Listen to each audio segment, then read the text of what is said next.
우리 하나님의 말씀 보도록 하겠습니다. 마태복음 8장 2절의 말씀입니다. 마태복음 8장 2절, 1절부터 4절까지를 우리 다 읽도록 하겠습니다. 마태복음 8장 1절부터 4절까지 말씀 11면에 있습니다. 우리 말씀을 다 함께 읽도록 하겠습니다. 예수께서 산에서 내려오시니 수많은 무리가 따르니라. 한 나병 환자가 나와 절하며 이르되 주여 원하시면 저를 깨끗하게 하실 수 있나이다 하거늘 예수께서 손을 내밀어 그에게 대시며 이르시되 내가 원하노니 깨끗함을 받으라 하시니 즉시 그의 나병이 깨끗하여 진지라. 예수께서 이르시되 삼가 아무에게도 이르지 말고 다만 가서 제사장에게 내 몸을 보이고 모세가 명한 예물을 드려 그들에게 입증하라 하시니라. 아멘. 할렐루야. 네, 반갑습니다. 우리 전우자분들에게 인사하도록 하겠습니다. 잘 지내셨습니까? 라고 하면서 서로 물어보면서 인사드리도록 하겠습니다. 우리 지난 시간이 첫 강의였고요. 오늘이 이제 두 번째 시간입니다. 지난주에는 혹시 오셨던 분들이 계셨는지 모르겠습니다. 지난주에는 추석 연휴로 인해서 휴강을 하게 되었습니다.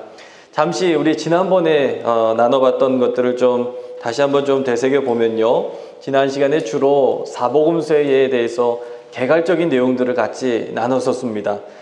특별히 이제 마태, 마가, 누가, 요한에 대해서 이야기를 할 때에 혹시 마태복음에 있어서 기억나시는 게 있습니까? 마태 공동체는 어떤 공동체였는가? 마태 공동체에 쓰여졌던 이 마태복음서 첫 번째는 도시교회였다. 그런 말씀을 드렸고 또 부유한 공동체였다. 왜 그러냐 하면 여기는 문화 비유 대신에 달란트 비유가 나오고 화폐 용어도 좀 가치가 높은 그런 화폐 단위들이 많이 등장하는 것을 통해서 이 마태는 공동체는 부유한 교회였다. 소리가 혹시 울리지 않나요? 괜찮으신가요? 네. 부유한 교회였다라고 우리가 볼 수 있습니다. 그리고 또 연이어서 보면은 연결선상에서 보면은 상류 사회였다. 왜냐하면 예수님께서 태어나실 때에 피난 가시는 장면이 있는데 어디로 피난 가시죠? 예, 이집트, 애굽으로 피난을 가십니다. 그런데 그 애굽으로 피난을 갔다라는 것은 이들의 입장에서는 어떤 거냐면 외국 여행이었는데 당시에 외국 여행이 쉽지 않은 상태에서 지금 예수님께서 애굽으로 피신 가셨다라는 것을 우리에게 보여주고 있는 것이 마태복음서이라는 것을 우리가 지난 시간에 그렇게 들었던 기억이 납니다. 기억나시죠? 네, 마가복음서는 그냥 대충 얘기를 드리면은 AD 55년 전후로 복음서 중에서 가장 먼저 기록된 복음서가 이 마가복음입니다. 학자들은 우리가 지금 보고 있는 이 성경은요, 전부 다 이제 원복음에서 필사로, 구전으로 내려오다가 나중에 필사가 되면서 이제 내려오는 그런 복음서들인데, 이 마가복음이 원복음에 가장 가깝다라고 그렇게 이야기를 합니다. 55년경에 쓰여지게 되었는데, 여기에는 예수님의 족보가 없다. 이야기를 드렸던 기억이 납니다. 족보가 없는 이유는 그 마가복음 자체가 예수 그리스도에 대한 고백을 하나님의 아들 되심이다. 하나님의 아들, 다른 복음서도 다 강조하고 있지만 특히나 마가복음에 있어서는 하나님의 아들 되심을 굉장히 강조합니다. 하나님의 아들인데 더 이상 족보가 필요 없는 거예요. 또 이와 동시에 또 마가복음에 있어서 예수 그리스도를 뭐로 고백을 하냐면 고난받는 종이다라고 그렇게 고백을 하고 있어요. 종도 마찬가지로 족보가 필요 없어요. 그냥 일만 하면 되는 겁니다. 그래서 마가복음에는 예수님께서 식사할 겨를도 없다라는 문장이 마가복음에만 등장합니다. 즉 마가복음에는 예수님의 시간이 없어요. 여유가 없습니다. 짬이 없습니다. 왜 그러냐면 마가 자체가 저 수리 안디옥에서 이방 땅에서 복음서를 기록했고요. 그리고 또 어떤 설이 있느냐면 감옥에서 기록을 했다는 그런 이야기가 있습니다. 즉 시간이 없어요. 감옥에서 예수님의 족보부터 이야기할 시간이 없습니다. 뭐부터 얘기해야 되느냐 하면 복음만 일단 선포를 해야 되는 거예요. 예수 그리스도가 누구인지에 대한 것을 이야기를 해야 되는 겁니다. 시간이 없었기 때문에, 그만큼 급박했기 때문에 족보에 대한 이야기가 마가복음에는 없었다라는 것을 우리는 이야기를 들을 수가 있습니다. 이게 마가복음의 그런 특징적인 요소들이 많이 있습니다. 그래서 이 마가복음을 보시면은 순환서다, 예수님의 고난에 집중하고 있는 복음서다. 약 3분의 1 정도 이상이 예수님의 십자가에 관련된 내용들로 가득해 있는 것을 우리가 보게 됩니다. 누가복음은 이 마태복음하고 좀 반대의 성향을 가진 공동체죠. 어떤 적이 하냐면, 여기가 도시교회라고 하면은 약간 농촌 비슷한 어떤 그런 시골적인 시골 분위기가 이 누가의 상황에서는 많이 나타나고, 부유한 공동체라고 그랬는데 여기는 가난한 공동체였습니다. 그래서 우리가 예를 들면은 마태복음에 있어서는 심령이 가난한 자다라고 얘기하는데, 누가복음에 있어서는 가난한 자다라고 직접적인 가난에 대한 것을 이야기하고 있고, 아까 말씀드린 대로 이 문화에 대한 것이 누가복음에 나오게 되는 것을 우리는 보게 됩니다. 화폐 단위, 사람들 등장, 인물들, 고아, 과부, 그리고 또 이방 사람들이 누가복음에는 서스름 없이 등장하고 저들에게 복음이 전파되었다라고 이야기하는 것들을 우리가 이 누가복음을 통해서 볼 수가 있고요. 여기는 상류 사회였는데 여기는 반대로 그 하층민들에 대한 이야기들을 누가복음에는 다루고 있습니다. 그래서 여기서는 예수님께서 외국 여행 가는 애굽으로 피신하는 장면의 내용이 누가복음에는 등장하지 않고 있다는 것을 우리가 보게 되죠. 이게 누가복음에 대한 이야기였고요. 요한복음은 조금 다른, 시대적으로도 90년에서 100년경에 쓰여진 복음서다라고 우리가 같이 말씀을 보게 되었습니다. 그래서 요한복음 공동체를 보면요, 요한복음서를 보면 요한복음이 사실 읽기가 굉장히 편하시죠. 그런데 학자들은 요한복음만큼 어려운 복음서가 없다라고 이야기를 많이 하게 됩니다. 읽기는 편한데 문장도 그렇고 굉장히 난해한 것들이 많이 있다라고 이야기를 하고요. 그리고 창조의 때, 그러니까 창세기하고 연결돼서 요한복음이 기록되어 있는 것들을 우리가 많이 보게 됩니다. 우리가 요한복음 1장 1절에 보면은 어떤 내용들이 있습니까? 창세기하고 비슷한 내용들이 우리가 있는 것을 보게 됩니다. 한번 볼까요? 요한복음 1장 1절에 보시면 뭐부터 시작을 하냐면 태초부터 거슬러 갑니다. 그러니까 예수님에 대해서 이야기할 때에 세상의 창세 때부터 연결되는, 요한복음과 창세기는 아주 밀접하게 연결되어 있습니다.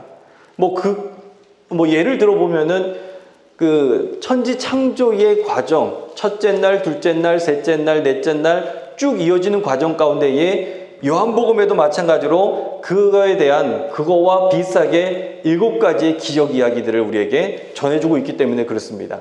이게 요한복음과 요한의 특징이라는 것을 보게 되죠.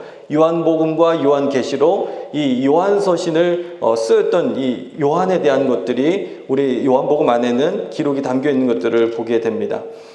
요한복음은 연대기적으로 서술되어 있는 복음서가 아닙니다. 그러니까는 시간적 순서. 이제 오늘 볼 차례가 예수님의 생애에 대한 부분입니다. 근데 제가 우리 교재에 나와 있지만요, 2강부터 3강까지, 4강까지든가요, 예수님의 생애에 대해서 공생에 들어가기 전까지 그 시간과 공생의 1년차, 공생의 2년차, 그리고 공생의 3년차로 이렇게 쭉 구분되어 있는 내용들을 보게 돼요. 거의 성경의 전부 내용이, 전체적인 내용들이 이 안에 담겨 있는 것들을 보게 되는데, 저는 한 가지 어떤 생각을 하게 되느냐 하면, 이 성경을 연대기적으로 시간적 순서대로 나열하는 것이 과연 의미가 있는가라는 것을 약간 그런 생각을 제가 하게 되었습니다. 왜냐하면 요한복음 자체도 연대기적인 시간적인 순서로 기록되어 있지 않기 때문에 그래요. 나중에 좀 더 자세히 보시겠지만 가장 저는 충격적인 사실이 무엇이냐면, 요한복음 2장에 보시면은 어떤 내용이 나오시죠? 가나 혼인잔치 이야기가 나오죠. 그리고 바로 뒤이어서 무슨 내용이 나오느냐 하면 성전 정화 사건. 이 성전 정화 사건을 우리가 알기로는 어디에 있습니까? 예수님께서 예루살렘 입성하시고 난 다음에 바로 행하셨던 것이 성전 정화 사건인데, 지금 요한복음에는 요한복음 2장에 맨 서두에 성전 정화 사건을 하고 있다? 이게 어떻게 이게 시간적인 연결이 이어지는가? 그런 생각을 해볼 수가 있습니다. 성경을 보실 때, 또 말씀을 들으실 때 제가 이런 약간 좀 난해하고 약간 좀 들어보지 못한 그런 내용들을 말씀을 드리는 이유는요, 말씀이 잘 읽혀지기 위해서입니다. 말씀을 들을 때 이 말씀이 어떤 배경에서 나오는지를 오늘 우리가 지난 시간하고 앞으로 해야 될 시간들 보면은 그런 것들이 조금씩 눈에 들어오실 수가 있을 것 같아요. 오늘 말씀, 담임 목사님 말씀 들으셨죠? 창세기 18장이었죠? 내용을 보시면은 아브라함이 성중의 의인 50, 45 이게 쭉쭉쭉 해갖고 몇 명까지 남기게 되죠? 10명. 이게 왜 10명일까? 저는 왜 이런 게 관심이 있죠? 이게 왜 10명일까? 당시에 한 가족의 구성원의 기준이 10명이었다는 거예요. 그래서 10명까지 내려오게 된 것이죠. 그러니까 한 가족을 구원하기 위해서 누구였습니까? 조카의 가족, 롯의 가족을 위해서 지금 이거를 얘기한 건데, 오늘 제가 담임 목사님 말씀을 드리면서도 굉장히 많이 은혜를 받았어요. 이 한 가족 이야기를 전혀 안 해요. 저는 성경 말씀을 보면서 그것도 오늘 또 처음 들었는데 정말 그렇더라고요. 기도를 하는데 롯의 가족을 구원해 달라는 기도는 전혀 나오지 않습니다. 성중에 있는 사람들을 위해서 의인 50이 있어도 멸망시키시겠습니까? 그 공중을 위한, 퍼블릭을 위한 기도, 대중을 위해서 기도, 나라와 민족을 위해서 했던 그 기도가 결국은 누구를 구하냐면 내가 원했던 그 한 사람, 한 가족을 구원시킨다는 것에 굉장히 큰 은혜를 제가 받았습니다. 바로 이런 거예요. 왜 10명일까? 왜 50명일까? 성경을 읽다 보면은 그런 것들이 우리는 궁금증이 들 때도 있는데, 이런 거를 아시면은 조금 더 성경이 많이 보이게 될 겁니다. 그러면서 또 오늘 하셨던 말씀이 성경을 내가 읽는 게 아니라 성경이 나를 읽는다라고 이야기하는 것이 바로 그 10명, 그 한 가족, 나는 그 한 가족인가라는 그러한 이야기들을 내가 스스로 적용해 볼 수 있는 것이죠. 결국은 내가 성경을 읽고 말씀을 듣는 것 같지만 주님께서 마음에 감동을 주셔서 성경을 읽게 하셨고, 그리고 성경이 내 삶을 이렇게 훑고 지나가면서 내가 지나왔던 삶이 은혜였다라는 것을 다시 한번 고백하는 그런 믿음의 시간을 저도 또한 오늘 깨닫게 되었습니다. 오늘 이 말씀은요, 제가 대학원 다닐 때 사실 제가 이 추주 라이프를 가르칠 수 있는 그런 자격이 되나 늘 스스로 생각을 해보면서도 일단 최선을 다해서 해보려고 하는데요, 이 교재와 더불어서 제가 예전에 대학 다닐 때 봤던 이 주요 주제를 통해서 본 복음서들의 신학이라는 책이 있어요. 이 책은 아마 시중에서는 절판됐을 겁니다. 구하시려고 해도 구하실 수가 없고, 제가 책을 팔기 위해서 나온 게 아니기 때문에 구하려고 하셔도 구할 수가 없습니다. 그런데 오늘 요약해 드린 것처럼 그렇게 짤막짤막하게 해서 그렇게 좀 소개를 하면서 강의를 좀 진행을 해보도록 하겠습니다. 오늘 2강입니다. 예수님의 생애에 대한 부분들을 같이 좀 보도록 하겠습니다. 이 시간이 추주 라이프예요. 그래서 많은 목사님들이 이것에 대해서도 많은 이야기를 하셨을 것 같은데, 왜 추주 라이프냐? 삶은 선택하는 것이다. 마찬가지입니다. 우리가 이 시간을 선택해서 하나님의 은혜를 사모하시고, 또 내 영적인 지경을 넓혀서 하나님의 말씀을 더욱더 깊이 사모하시고, 그로 인하여서 우리의 가정에 복음의 역사가 나타나게 되는 그런 축복의 일들이 있어지게 될 줄로 믿습니다.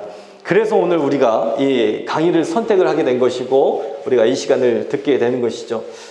나눠드린 유인물을 좀 보시면요, 오늘 좀 뭘 보려고 하느냐 하면, 이 첫 기적 이야기, 지난 시간에 말씀을 드렸지만 첫 기적 이야기가 같아야 되는데 같지가 않다라는 거예요. 이것도 또한 좀 놀랄 일 아닌가요? 저는 이 사실이 조금 놀랐습니다. 복음서의 기자들이, 예수님을 따라다녔던 제자들이 첫 번째 예수님께서 행하셨던 기적을 왜 몰라? 저는 이 질문이 떠오르는 거예요. 내가 광림교회에 와갖고 만났던 예수님, 내가 경험했던 예수님, 그 사건을 왜 몰라?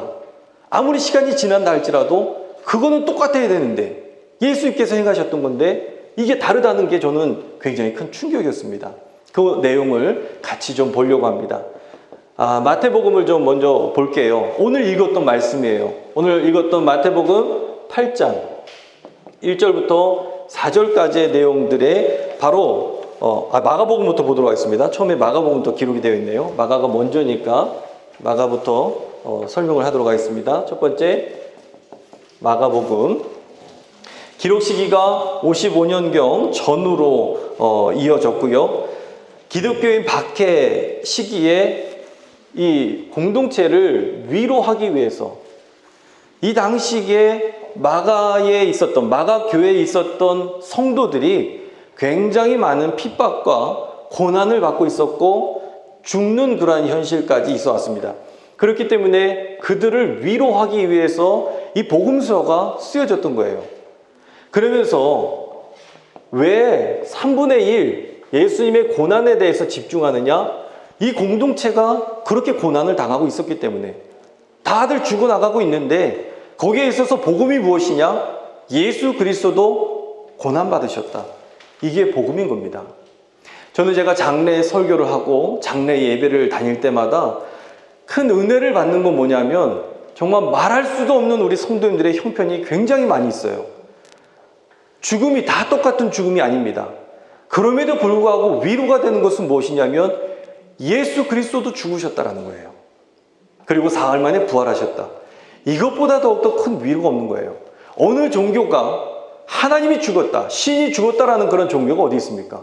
그리고 다시 살아났다는 종교가 어디 있어요? 우리 기독교만이 그러한 것을 고백하고 있는데 이게 절망이 아니라 소망과 위로가 된다는 거예요. 마가가 처해 있었던 공동체 자체가 바로 그러한 공동체였습니다. 다 죽어나가고 있어요. 그때에 예수님께서 십자가 달려 죽으셨다. 이거를 3분의 1을 지금 여기 고난에 대해서 집중하면서 저 마가가 처한 그 공동체, 그 성도들에게 위로하고 있는 내용들로 가득 차 있는 것들을 우리가 보게 됩니다. 마가에 있어서 첫 기적 이야기가 무엇이냐면 귀신 들린 사람을 고쳐주었던 이야기예요. 그게 어디 나오냐면 마가복음 1장 23절에 나오는 것을 보게 됩니다. 찾아서 읽겠습니다. 우리가 눈으로 보고 그것을 읽는 게 굉장히 중요해요. 그냥 있구나 라고 이렇게 넘어가는 게 아니라 진짜 한번 찾아보는 거예요. 그러면은 그 말씀들이 또 기억이 날 겁니다. 마가복음 1장 21절, 23절, 21절부터 23절까지 한번 읽어보도록 하겠습니다. 그들이 가버나움에 들어가니라. 예수께서 곧 안식일에 회당에 들어가 가르치심에 무사람이 그의 교훈에 놀라니 이는 그가 가르치시는 것이 권위 있는 자와 같고 서기관들과 같지 아니함일러라. 마침 그들의 회당에 더러운 귀신 들린 사람이 있어 소리질러 이르되. 아멘. 지금 더러운 귀신 들린 이 아들을 고쳐주는 이 기적이 마가복음에 있어서 첫 번째 기적 이야기입니다. 이걸 기억하셔야 돼요. 그렇다면 왜 더러운 귀신 들린 이야기를 마가복음에 있어서 첫 번째 기적 이야기로 내세우고 있느냐? 이 질문을 던져야 되는 거예요. 요한복음은 아닌데 왜 마가복음은 더러운 귀신에 대한 이야기들을 이야기하고 있느냐? 마가복음의 특징 중에 하나는요, 치유 이야기가 굉장히 많습니다. 치유는요, 뭐하고 또 연결되느냐 하면 고난하고 연결이 돼요. 고난받고 죽어나가고 핍박당하고 찢겨지고 그런 상태에서 예수님께서도 고난당하셨다. 그런데 주님께서 치유하신다. 기적에 대한 이야기가 마가복음에 굉장히 많이 나옵니다. 귀신 축출에 대한 것, 귀신을 내쫓는 그런 장면의 내용들도 굉장히 많이 나오는 것을 보게 되죠. 그리고 오늘 말씀을 통해서 우리가 듣는 것은 무엇이냐면 이 더러운 귀신 들린 이 사람의 귀신들의 입을 통해서 증거하는 것들이 있는데 그것이 무엇이냐면 예수님께서 하나님의 아들 되신다라는 것을 증거하고 있는 것을 보게 됩니다. 보실까요? 23절에 마침 그들이 회당에 더러운 귀신 들린 사람이 있어 소리질러 이르되 라고 이야기하면서 나사렛 예수여, 우리가 당신과 무슨 상관이 있나이까? 우리를 멸하러 왔나이까? 나는 당신이 누구인지 아노니. 귀신의 입에서 지금 이야기합니다. 당신이 누구인지 아노니 하나님의 거룩한 자니이다 라고 이야기하는 것을 보게 됩니다. 이게 지금 귀신의 입에서 이야기하고 있는 것이라는 것을 우리는 듣게 됩니다. 즉 여기서도 뭘 강조하고 있느냐면 하나님의 아들 되신다. 누가요? 예수 그리스도께서. 이것을 지금 마가에 있어서 첫 번째 기적 이야기로 내세우면서 강조하고 있다는 것을 보게 됩니다. 그리고 오늘 읽었던 말씀 중에 다른 복음서에는 나오지 않는, 누가복음에는 나오지 않는 특별한 것이 하나 더 있는데 그것은 무엇이냐면 가르치시는 것이 서기관들과 같지 않다라는 이야기. 이것은요 마태에도 없고 다른 복음서에는 여기에만 지금 나오는 독특한 기적 이야기라는 것을, 기사라는 것을 우리에게 들려주고 있습니다. 그리고 또 어떤 내용들이 나오냐면 마가에 없는 산상설교와 마태에 없는 가버나움 이 회당에서의 귀신을 내쫓는 이야기, 이런 모든 것들은 무엇을 이야기하는 거냐면 마가에 있어서 설교나 기적은 같은 것이다 라는 것들을 우리에게 보여주고 있다는 거예요. 즉 기적 이야기를 통해서 예수님의 권위를 설명하고 있고 마태의 가르침과 동일한 무게를 우리에게 전해주고 있습니다. 마태복음을 보시면은 마태는요 항상 말씀이 로고스, 이 말씀에 대한 것들을 굉장히 강조합니다. 그런데 마가는 행위에 대한 것들을 많이 이야기하고 기적에 대한 것들을 많이 이야기해요. 그리고 기적과 말씀이 동일한 거다라는 것을 우리에게 보여주고 있는 그 내용들이 마가복음의 특징으로 나와 있는 것들을 보게 됩니다. 그러면 누가복음은 어떠냐? 누가복음도 마찬가지로 이 마가복음과 동일하게 귀신 내쫓는 이야기로 먼저 첫 기적 이야기들을 소개하고 있는 것을 보게 됩니다. 보겠습니다. 누가복음 4장 31절부터 37절까지 말씀입니다. 누가복음 4장 31절부터 34절까지만 읽도록 하겠습니다. 31절부터 34절 읽도록 하겠습니다. 갈릴리의 가버나움 동네에 내려오사 안식일에 가르치심에 그들이 그 가르치심에 놀라니 이는 그 말씀이 권위가 있음이로라. 회당에 더러운 귀신 들린 사람이 있어 크게 소리질러 이르되 아 나사렛 예수여, 우리가 당신과 무슨 상관이 있나이까? 우리를 멸하러 왔나이까? 나는 당신이 누구인지 아노니 하나님의 거룩한 자니이다. 아멘. 여기에서 아까 보셨던 서기관들과 같지 않다라는 이 용어가 있나요, 없나요? 예, 없습니다. 이게 왜 중요하느냐 하면 지금 마가가 처해 있는 이 사람들은 서기관들과, 예수님을 죽인 사람들이 누구냐? 서기관들과 대제사장이다. 이거를 굉장히 강조하고 있는 거예요.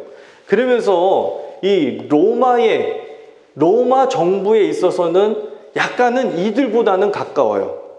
이들보다 그 관계가 이들보다는 가까워요. 뭐 아주 가깝다는 얘기는 아니에요. 왜냐하면 복음을 전하기 위해서는 어쨌든 이 정부에서 행하고 있는 것들을 따라갈 필요는 있었기 때문에, 대신에 예수님을 죽인 사람은 누구냐?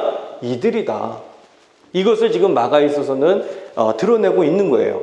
그래서 서기관들과 같지 않다라는 것을 가감없이 마가복음에는 등장하고 있는데 누가복음에는 그 내용이 없다라는 것이죠. 그래서 오늘 말씀 누가복음 4장 31절부터 37절에 보면 가버나움 회당에서 안식일에 귀신 들린 사람이 등장하게 되는 것을 우리가 보게 되고요. 이 이야기 앞뒤 전후 좌우를 이렇게 살펴보다 보면은 누가의 특징들이 나오는데 누가는 마가와 마찬가지로 예수님의 행동에 있어서 굉장히 큰 관심을 가지고 있다는 것을 보게 됩니다. 왜 그러냐? 이 평지 설교보다 기적 이야기가 먼저 나오는 거예요. 그런데 마태는요, 산상순, 말씀 다음에 기적이 나옵니다. 이 공식이 있어요. 말씀 다음에 기적이에요. 마태는 항상 그렇습니다. 말씀이 먼저 있고 그 다음에 기적이에요. 모든 기적 이야기는 바로 그렇게 연결이 됩니다. 그런데 누가복음에 있어서는 먼저는 기적이 나오고 그 다음이 말씀으로 연결되는 일들이 많이 있습니다.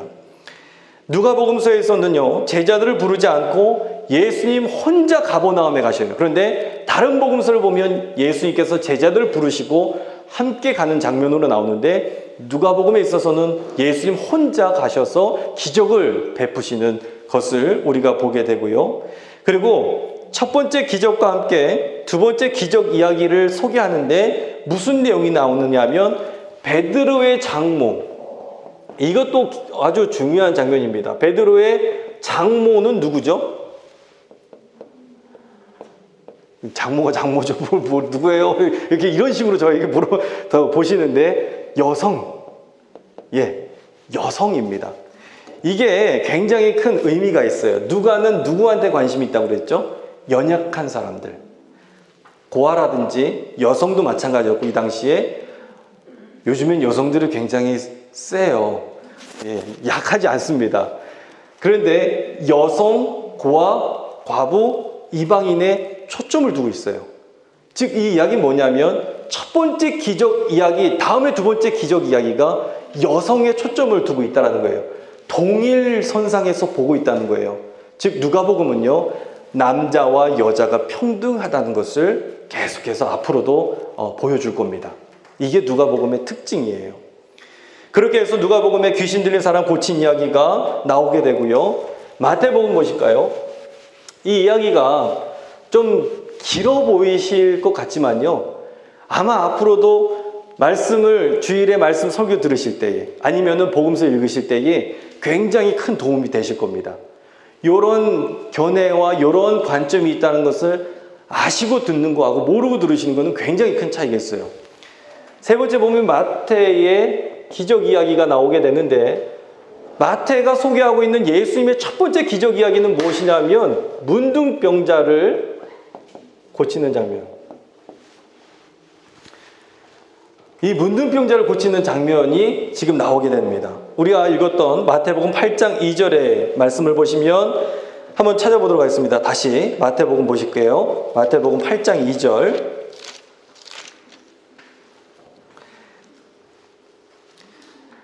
우리 읽도록 하겠습니다. 한 나병 환자가 나와 절하며 이르되 주여 원하시면 저를 깨끗하게 하실 수 있나이다 하거늘. 아멘. 지금 뭐가 나오냐 하면 나병 환자가 지금 나오고 있는 모습을 보게 됩니다. 그런데 왜 마태복음에는 나병 환자가 나오냐라는 거예요. 귀신 들린 사람 그 이야기가 처음에 나오는 게 아니라 마가나 누가가 소개하고 있는 것처럼 그렇게 이야기하는 것이 아니라 나병 걸린 사람의 이야기들을 우리에게 전해주고 있는 이유는 무엇이냐? 지난번에 제가 짧게 드렸는지 모르겠지만 마태복음은요, 유대인의 복음서예요. 유대인의 복음서. 즉 유대인들이 개종을 했습니다. 기독교로 개종을 했어요. 이들의 전통적인 사고방식은 뭐냐면 유대교예요. 유대의 방법들이에요. 그렇기 때문에 마태 공동체에는 이 유대인들이 굉장히 많이 있었어요. 그러다 보니까 복음을 설명을 해야 되는데 어떻게 설명을 해야 되느냐? 저들이 이해하고 있는 방식대로. 저들이 이해하고 있는 방식이 무엇이냐? 구약적인 요소. 저들이 모세 이야기하고 엘리야 이야기하면 환장을 하는 거예요. 뭔지 막 알아요. 단번에 아는 거예요. 그래서 예수님께서 변화산 사건 때에 모세 이야기하고 엘리야 이야기하는 그 장면이 마태복음에 등장하는 게 뭐냐면 구약의 이야기를 이야기하면 저들이 한 번에 뭔지 알기 때문에, 그렇기 때문에 이 유대인들이 많기 때문에 구약의 요소들을 굉장히 많이 이야기하고 있습니다. 그렇다면 유대인들이 가장 성인이라고 부르는 사람이 누구냐? 모세의 이야기인 거예요. 예수님이 누구냐? 모세보다 위대하신 분이다. 이거를 마태복음은 계속해서 처음부터 끝까지 이야기를 할 겁니다. 모세가 시내산에 올라갔어요. 그러면 예수님도 산에 올라가시는 거예요. 그래서 예수님께서 마태복음에는 산상수훈이라고 해서 산에서 설교하시는 내용이 나오는 겁니다. 그런데 누가는 그렇지 않아요. 누가는 저 밑바닥에 있는 사람들, 평지에 있는 사람들. 그래서 누가복음은 평지 설교다라고 이야기하는 거예요. 이 차이가 있다라는 것을 우리에게 보여주고 있는 겁니다. 나병 환자 고친 이 첫 기적 이야기가요, 모세를 생각해 보면 모세에서 끊임없이 나옵니다. 어디서 나오느냐 하면, 모세가 하나님의 능력을 이제 부르심을 받고 이제 써야 되는데 손을 넣어봐라 그랬더니, 놓고 봤더니 나병에 걸렸어요. 다시 넣었더니 이게 고침받게 됐어요. 이게 바로 예수님의 첫 기적 이야기가, 나병 환자에 대한 이야기가 누굴 생각하게 하느냐 하면 모세를 생각하게 하는 거예요. 그리고 모세의 이야기 가운데 제가 지난번에 한번 말씀드렸지만 미리암이 나오죠. 미리암이 모세의 누이가 모세가 구스 여자를 취한 것 때문에, 결혼한 것 때문에 비방을 하자 이 나병에 걸렸다는 이야기가 또 등장하게 됩니다. 나병에 대한 이야기는 모세에 있어서 끊임없이 나오게 돼요. 그렇기 때문에 유대인의 복음서라고 부르는 마태복음서의 첫 기적 이야기가 바로 문둥병, 나병에 대한 이야기가 시작이 될 수밖에 없었던 거예요.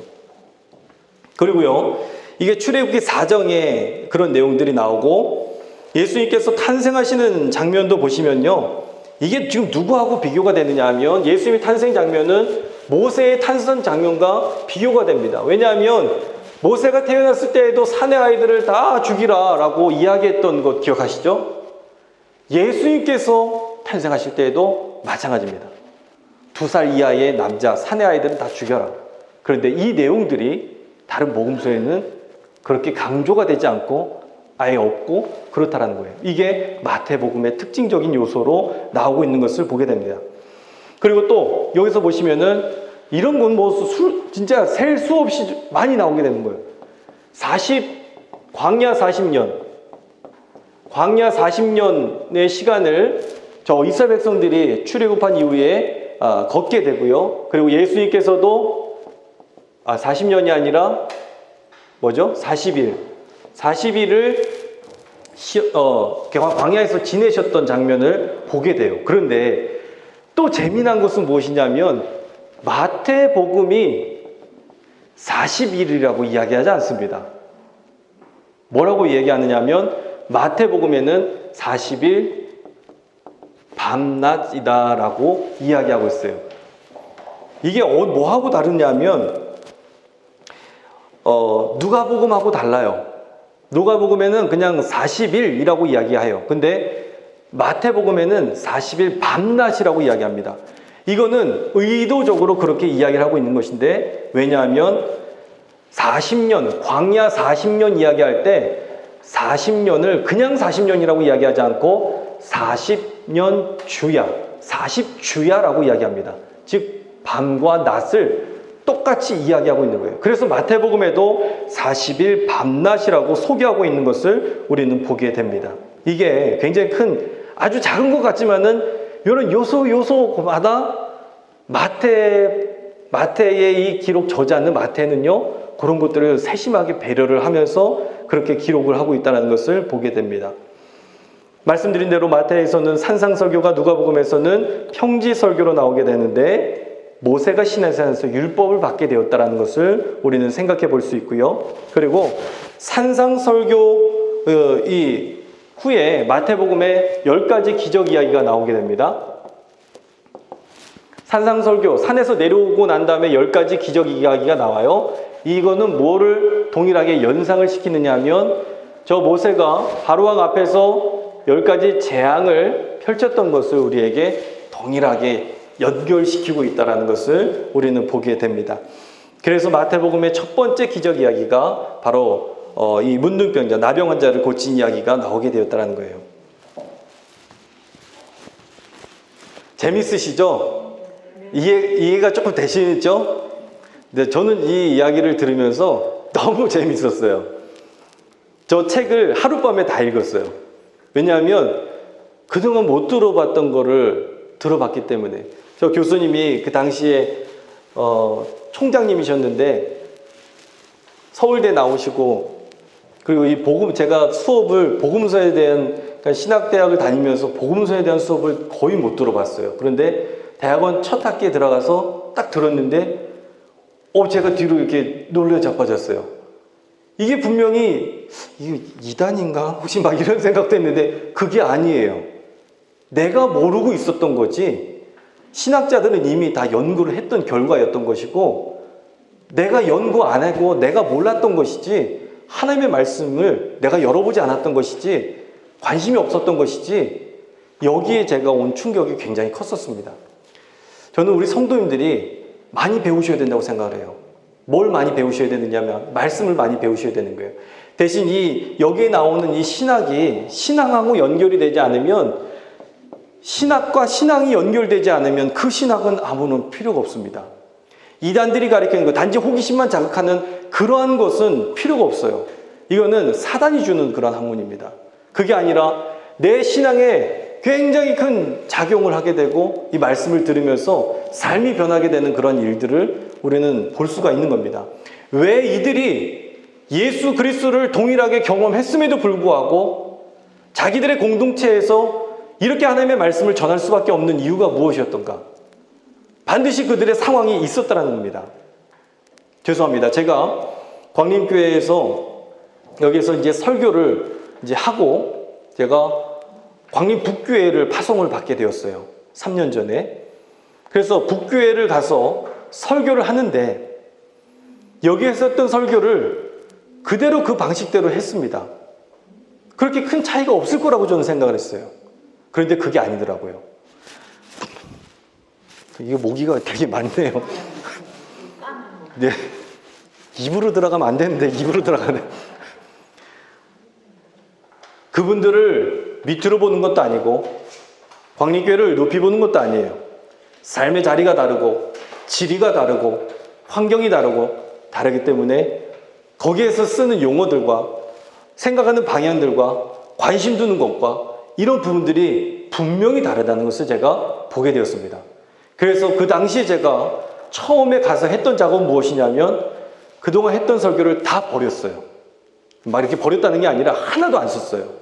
하나도 안 쓰고 거기에서 새롭게 다 시작을 하게 되었습니다. 뭐부터 시작을 하게 됐느냐 하면 감독님의 설교집부터 보기 시작했어요. 왜 감독님의 설교집을 봤냐면 감독님께서 처음 광림교회를 시작하셨을 때의 느낌과 믿음과 감정이 뭘까? 이게 떠오르더라고요.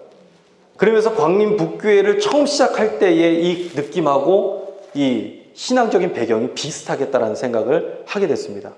그리고서 그 감독님 저서 그 설교집을 다 연구하기 시작했어요.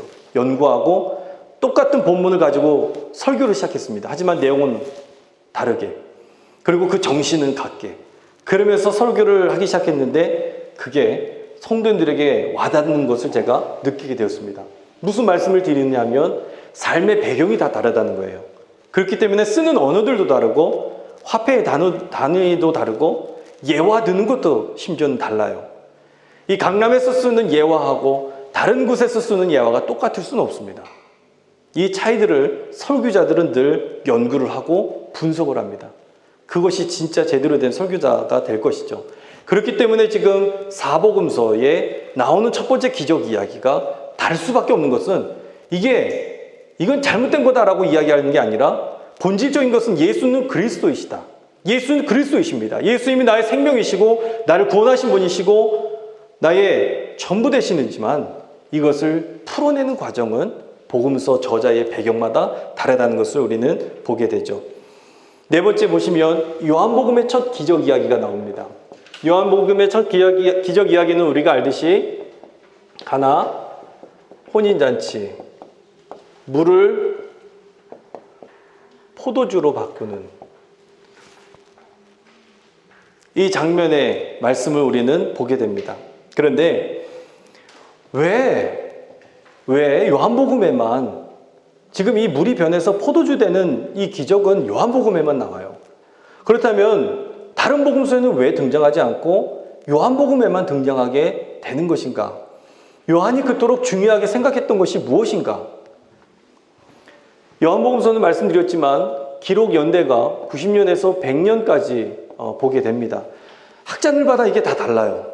그래서 저는 그렇게 큰 의미는 두지 않지만 한 가지 사건은 의미를 둡니다. 그게 뭐냐면 90년에서 100년에 기록이 되었더라면 분명한 사실은 예루살렘 성전이 죄송합니다. 모기를 다음 주에는 없애주세요. 굉장히 큰 방해거리가 됩니다. 70년에 예루살렘 성전이 무너지게 되죠. 즉 이게 굉장히 중요한 사실인데 요한복음을 기록할 당시에는 성전이 없었다는 거예요. 요한의 생각에 있어서는 정말 중요하게 생각하는 것이 무엇이냐면 성전이에요. 성전. 그런데 그 성전이 무너졌어요. 그러면 이제는 그 성전을 어디서 찾을 수 있을 것인가? 바로 예수 그리스도가 성전 되신다. 그렇기 때문에 성전 정화 사건을 요한복음에 있어서는 가장 앞에 배치하고 있는 것을 우리는 보게 됩니다. 이게 바로 요한이 전하고 있는 가장 큰 이야기인 거예요. 가나 혼인잔치 이야기 다음에 나오는 것이 바로 이 성전 정화 사건이죠. 이 가나 혼인잔치 이야기도 지난번에 제가 말씀을 드렸지만 이 요한의 공동체는 영지주의와의 갈등이 있었고요. 그리고 또 유대교와의 갈등이 있었습니다. 심지어는 예수님 믿는 사람들을 핍박하고 완전히 사회에서 단절시켜버리는 일들이 이 요한 공동체 가운데에서도 있었다라는 거예요. 그렇기 때문에 지금 여기에서 첫 번째 나오는 것, 첫 번째 가져온 것, 좋은 포도주, 이것도 좋았지만 나중 나온 게 더 좋았다. 이 이야기. 첫 번째 거는 유대교였고 이것도 좋았다. 그런데 더 좋은 게 뭐냐? 기독교다. 이거를 지금 요한복음은 우리에게 전해주고 있다는 것입니다. 물론 이건 신학자들이 이야기하는 바예요. 이런 배경에서 이런 이야기가 요한복음에만 등장하는 것이다. 그리고 또 하나의 측면은 우리가 진짜 신앙적으로 이건 신학적인 내용인 것이고요. 신앙적으로 예수님께서 물이 변하여 포도주가 되게 하신 이 사건들에 대한 이야기, 이 전해주는 것, 우리가 표적이라고 이야기하는 것, 요한복음에는 기적이나 이적에 대한 이야기가 아니라 표적이라고 담임 목사님도 말씀하셨어요. 표적은 세메이온이라고 이야기하는데 이것은 기적이 담고 있는 메시지가 있다는 것을 우리에게 전해주고 있는 겁니다. 메시지. 그 이야기들을 우리는 눈여겨봐야 될 필요가 있고요. 그리고 또 하나, 이 첫 번째 기적 이야기다라는 표현이 요한복음에만 나옵니다. 그리고 두 번째 기적 이야기가 나오게 되는데 요한복음 4장에 나오는 이야기들을 우리는 보게 됩니다. 그런데 이것 또한 연대기적인 순서로 볼 수 있는 게 아니라는 거예요. 요한복음은요, 시간적 흐름에 따라서 기록되어 있는 그러한 복음서가 아닙니다. 이 당시에 유대교와의 갈등이 심했고요. 예수님께서 메시아 되시는가? 이 기독론에 대한 문제가 있었기 때문에 이것을 그냥 시간적인 순서로 우리가 볼 게 아니라는 것입니다. 성전 정화 사건이 왜 요한복음의 2장에 나오고 공관복음에서는 맨 나중에 나오느냐?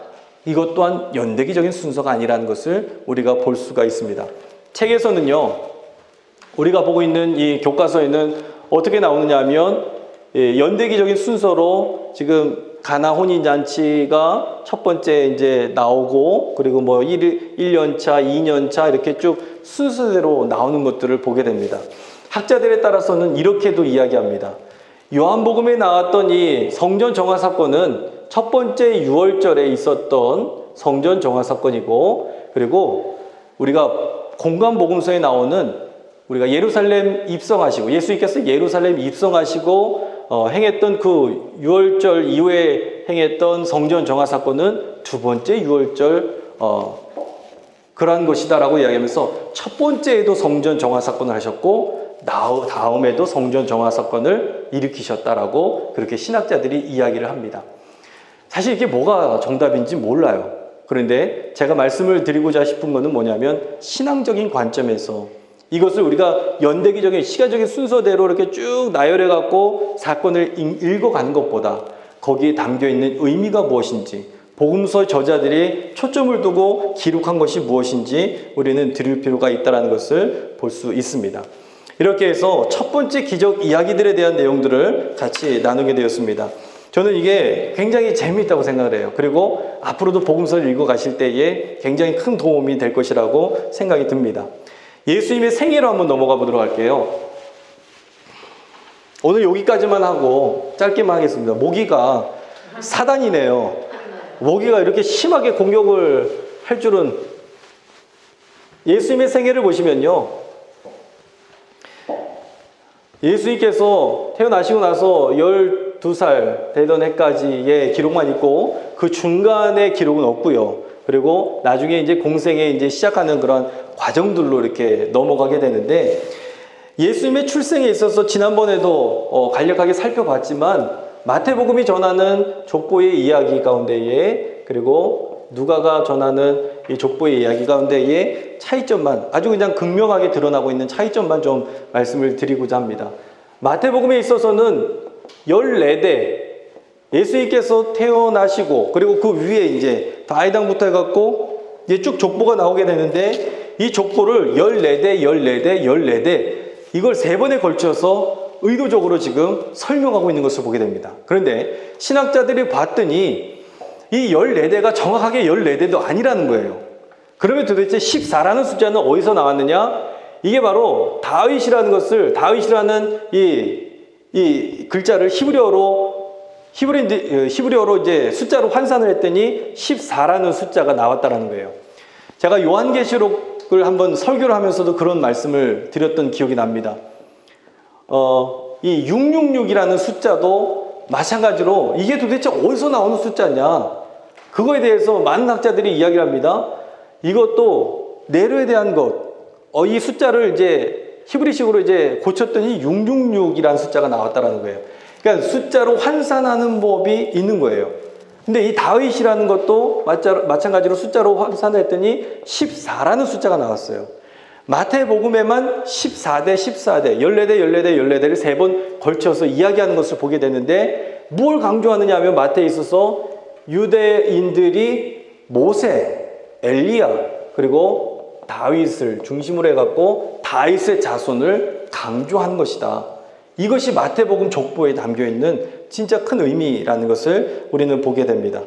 그리고 또 보시면 4명의 이방 여인이 등장하게 되죠. 다말이 나오게 되고, 라합이 나오게 되고, 룻이 나오고, 밧세바가 나오게 되는데, 밧세바를 가리켜서 밧세바라고 이야기하지 않고 햇사람 우리아의 아내다라고 이야기를 하고 있습니다. 왜냐하면 햇사람 우리아의 아내는 바로 햇사람은 이방 사람이기 때문에 이방을 강조하고 부정한 걸 강조하고 그런 것을 강조하고 있는 것을 보게 됩니다. 즉 예수님께서는요, 부정하고 더럽고 또 취약하고 이방이고 그런 것과 상관없이 하나님의 구원의 역사를 이어나가시게 되는데, 바로 우리와 같은 자들을 통해서도 하나님의 복음은 연결이 된다라는 것을 전해주고 있다는 겁니다. 즉 예수님께서는 만민의 주님이 되시고 이방인의 하나님이시고 이방인의 구주가 되신다라는 것을 강조하고 있는 것이고, 은혜로만 구원받는다라는 것을 우리에게 말씀해주고 있다는 것입니다. 이게 예수님의 생애 족보 가운데에 담겨있는 진짜 의미입니다. 죄송해요. 여기까지 하도록 하겠습니다. 과제는 없고요. 다음 주에도 편안한 마음으로 오셔서 강의를 들으시면 될 것 같습니다. 왜 그러냐면 지금 뭐 내용도 이게 전부이지만 모기가 너무 많습니다. 네, 모기가 너무 많고요. 이거 다음 시간에는 이걸 좀 어떻게 방역을 해주시든지 굉장히 좀 방해가 되는 것 같으니까요. 그렇게 좀 부탁을 드립니다. 그래서 다음 시간에도 예수님의 생애를 계속해서 이어가게 될 텐데요. 지금 여기 교과서에서 나오는 대로 이렇게 쭉 이어가진 않고요. 왜냐하면 성경 전부예요. 예수님의 생애가 전부예요. 거기에서 핵심적인 요소들만 좀 취합을 해서 각 복음서마다의 차이점을 좀 비교하고, 그로 인해서 좀 더 좀 풍성한 시간을 갖도록 하겠습니다. 예, 기도하고 마치도록 하겠습니다. 하나님 감사합니다. 우리에게 복된 시간 허락해 주시고 주의 말씀 듣게 하심에 감사를 드립니다. 내 삶의 자리는 어디인지요? 나는 지금 무엇을 생각하고 있으며 어떠한 삶을 살아가고 있는지 오늘 이 말씀이 내 삶을 읽어갈 때에 그것을 깨닫게 하여 주옵소서. 복음서의 저자들은 피 흘려가면서 정말 죽어가면서 힘든 가운데에서 이 복음서들을 기록을 했습니다. 저들에게 그 수준에 맞추어서 복음이 전달되기 위해서 핵심은 변하지 않으면서도 이것을 삼킬 수 있을 정도로 저들이 말씀을 대하고 있었다는 것을 듣게 됩니다. 하나님, 나는 지금 어떠한 복음을 삼키고 있습니까? 내가 이 복음을 삼켜 먹을 때에 이것이 피가 되고 살이 되게 하여 주셔서 앞으로도 능력 있는 삶을 살아갈 수 있도록 주께서 도우시고 인도하여 주시옵소서. 주님께서 함께해 주실 줄 믿사오며 예수 그리스도의 이름으로 감사하며 간절히 기도드리옵나이다. 아멘. 하늘에 계신 우리 아버지여, 이름이 거룩히 여김을 받으시오며 나라의 마옵시며 뜻이 하늘에서 이루어진 것 같이 땅에서도 이루어지이다. 오늘날 우리에게 일용할 양식을 주옵시고 우리가 우리에게 죄진 자를 사하여 준 것 같이 우리 죄를 사하여 주옵시고 우리를 시험에 들게 하지 마옵시고 다만 악에서 구하옵소서. 대개 나라와 권세와 영광이 아버지께 영원히 있사옵나이다. 아멘.